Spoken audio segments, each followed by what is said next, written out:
250. All right, so let me try to rewind this. Greetings, y'all. Welcome back, or welcome to Soul Search.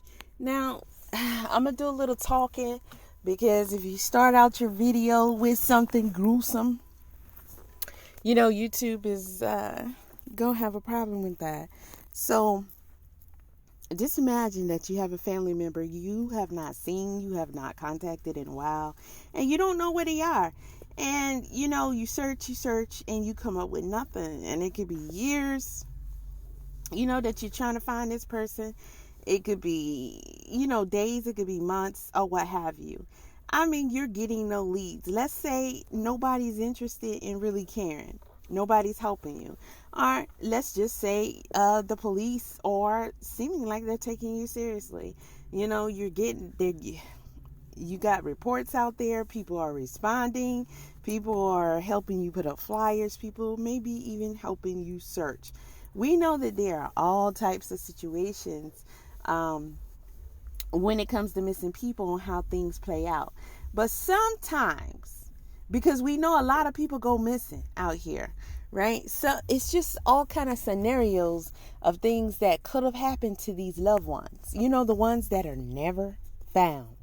And one scenario we would never think of is that somehow, some way, because I've been discovering lately that a lot of these places, where people go as punishment for crime, they don't only have gruesome experiences, gruesome policies that they either enforce or policies that they don't enforce, or situations that need like policy or regulation, or how you say, like, somebody to come in and really see what's going on here. Because just think about this for a second.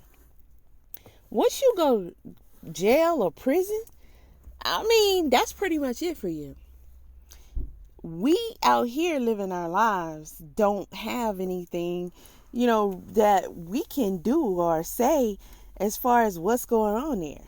That's pretty much closed off to us. We don't get no inside camera views or no reports. I mean, we might get a show here and there, and come on, we know that they're going to show or not show what they want to show about that. But we don't get to be inside of there. We don't get no inside information. Most of the time, we don't even think about or, know what the policies are with that. We don't know that our loved ones or anybody who is in prison are safe. We don't know that they're being treated, in a decent manner. We don't know that people are going to have morals and values concerning these people when it comes to anything, a basic need, a sickness, or even their demise. I have seen a lot of, reports and documentaries and things lately where not only are there horrible conditions and inhumane treatments, but when they pass, just imagine what was going on here recently with this virus, I guess, situation, and how they were dealing with people who passed away and stuff like that. I mean, just imagine that you're just discarded in any way that they see fit, and they have no little care or respect to, what a family would traditionally want to do or see done when it comes to their loved ones passing away. Imagine a loved one passing away and, maybe they don't get visitors, or maybe nobody comes to see them, or maybe, they're telling you they're in a hole. They can't be seen. They can't have any phone calls or anything like that. And little do you know, it's been a year they've been gone. That happens a lot, right? I mean, you could have children, people of all ages from your city or town that go missing, and you never hear a word, and they're never found. And then you just don't know. You don't have answers. But then if you come across an unmarked site behind a prison, no less. Well, partially marked even. Not with any names, of course, but in some kind of iron rod or a number attached to a stick, or, something to that degree that just says, hey, there's a body here. Not embalmed, not properly, preserved, because these things happen for a reason, right? These policies or procedures were put in place for a reason. There's things that a body needs to go through before it gets in the ground, even in a box. And the box has to serve a purpose. All of this makes any sense. I know we will probably think, hey, ashes to ashes, dust to dust. You put them in the ground and that's it. But for some reason, that has really never been the procedure. If you go back to like the Egyptian times, even they had, and that's from what I understand where we got it from. Learning how to properly care for a body. I think is very interesting that, we have these stories of how we were, brought forth. But you can't just pass away and just lay there.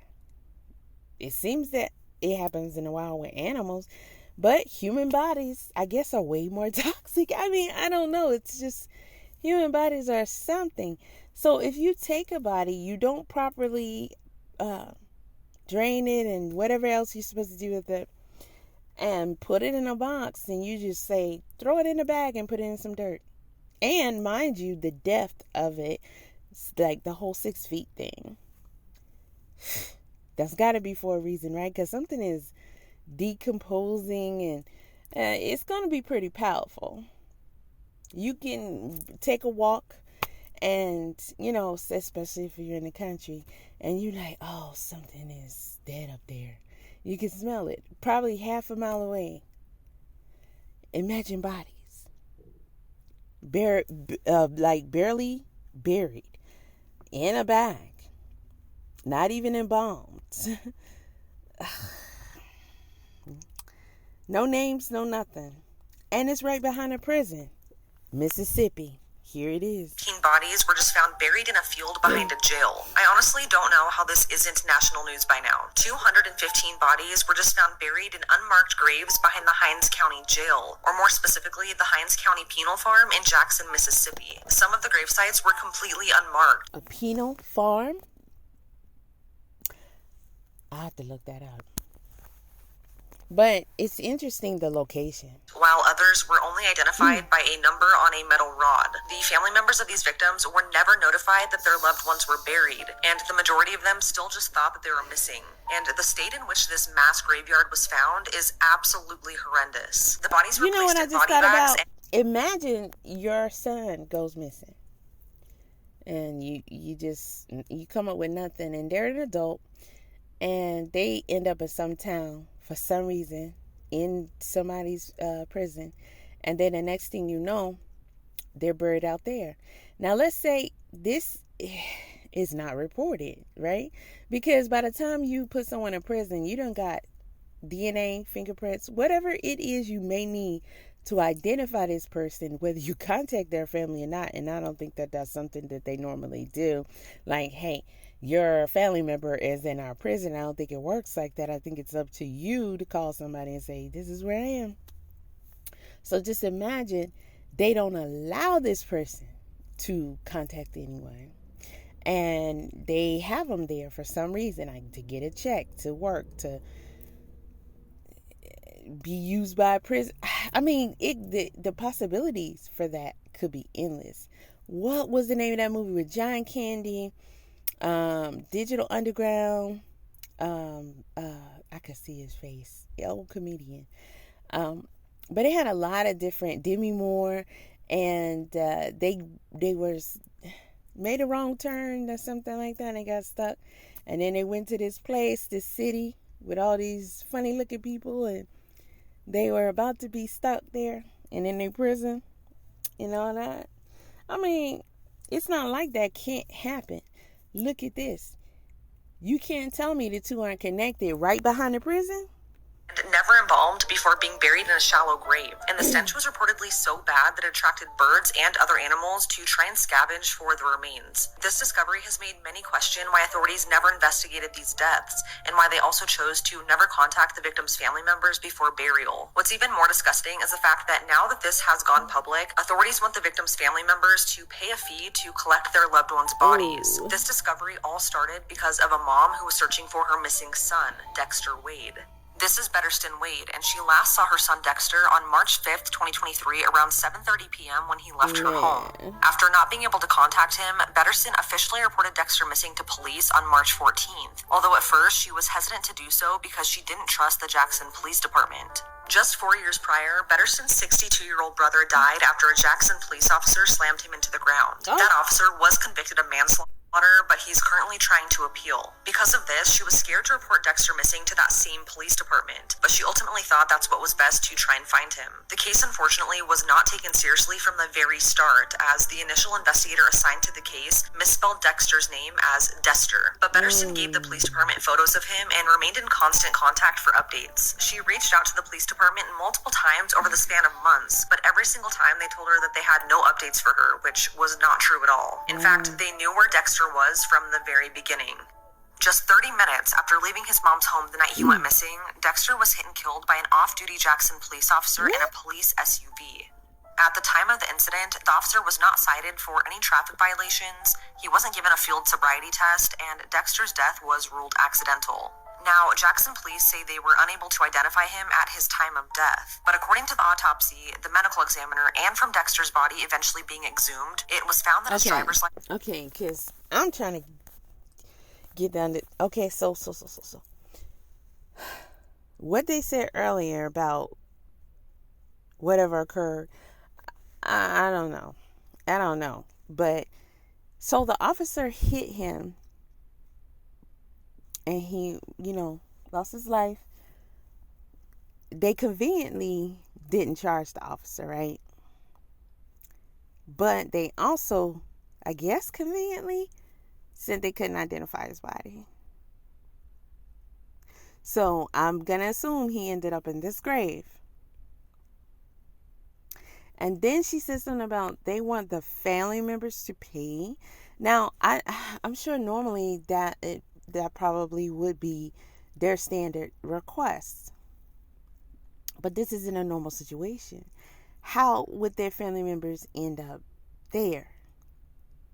If it was by neglect and negligence, and it was, especially if it was intentional, wouldn't that mean the state, I guess, or the county, I'm not sure, but the burden of any cost would fall on them? Also, I find it a problem when things like this, gross or intentional negligence, or, downright crime, let's call it what it is, to this magnitude occurs, and we may hear about it, but the people involved don't go to prison. You should go to prison for something like this. You shouldn't be allowed to continue to be in society, to work, especially in these type of positions where you can just repeat similar things. Had been in his front pocket the entire time. At first, Jackson PD said they couldn't identify him, but then they changed their story to say that they called Dexter's mom once to inform her of his death, but when she didn't answer, they never tried calling again, even despite the medical examiner giving them that information from the start.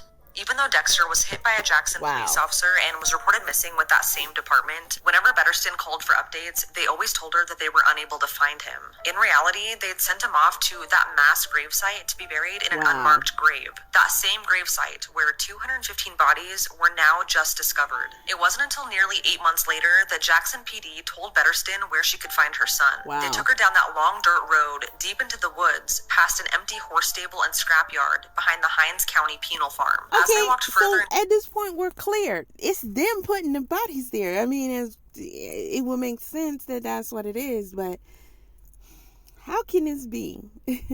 How can this be? So, most people would probably think if you found out about such a site or saw it driving by. Yeah, sometimes prisoners die. They don't have family who care about them. Maybe that's why they put them there. Well, at least they buried them. Or, they have people through their town that come through, whatever, and for some reason something happened and they can't identify them. Okay, well, they had to bury them. But never in a million years do we consider that it could be some stuff like this going on. But if it happened here, it can happen anywhere.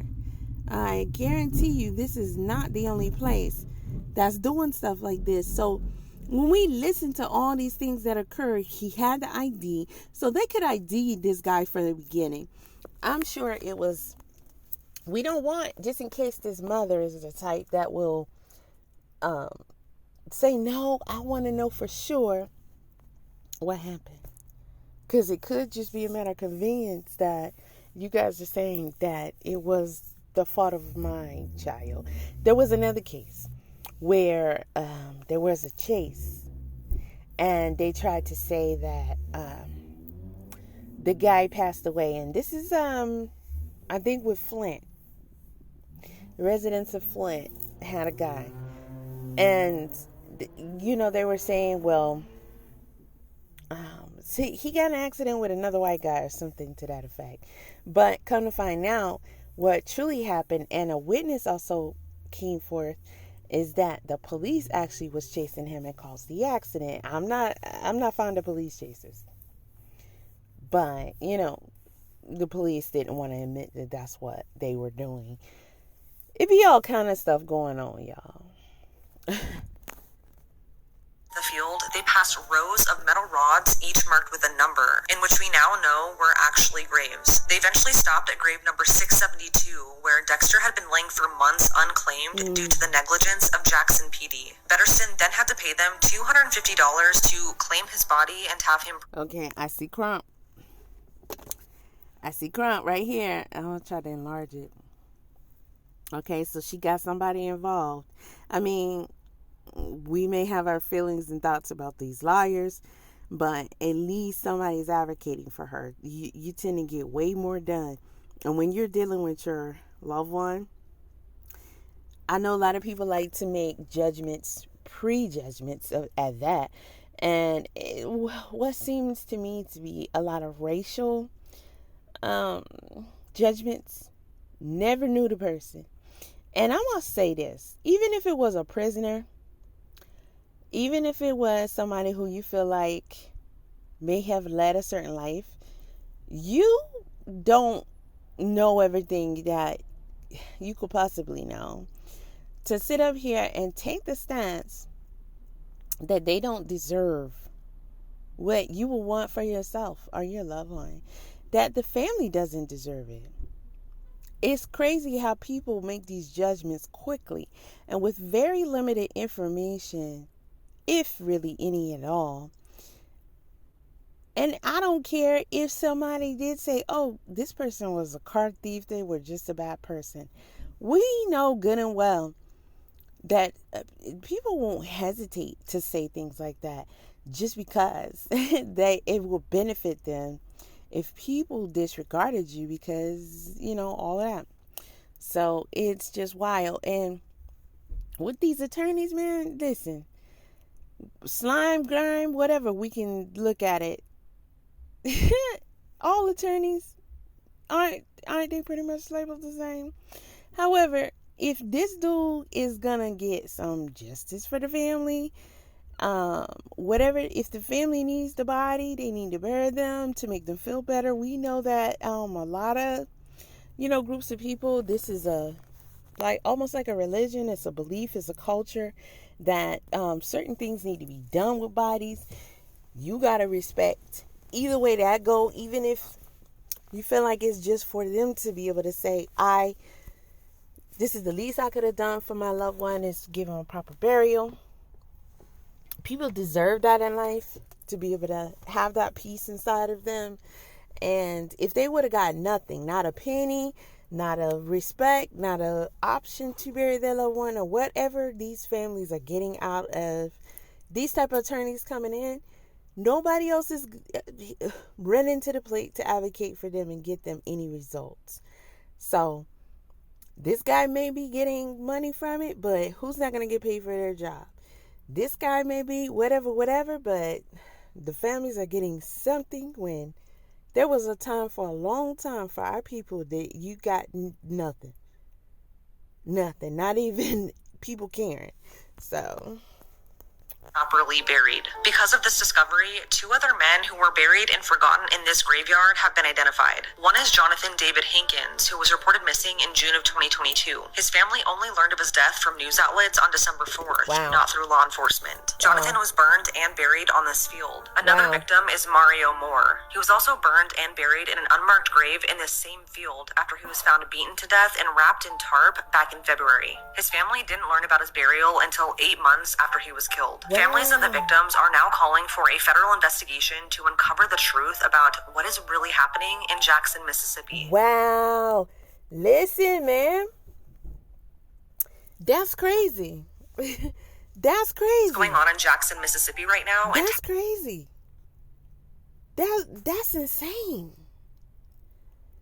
They don't even got no comments, no nothing. That's insane. Ooh, this world is a trip.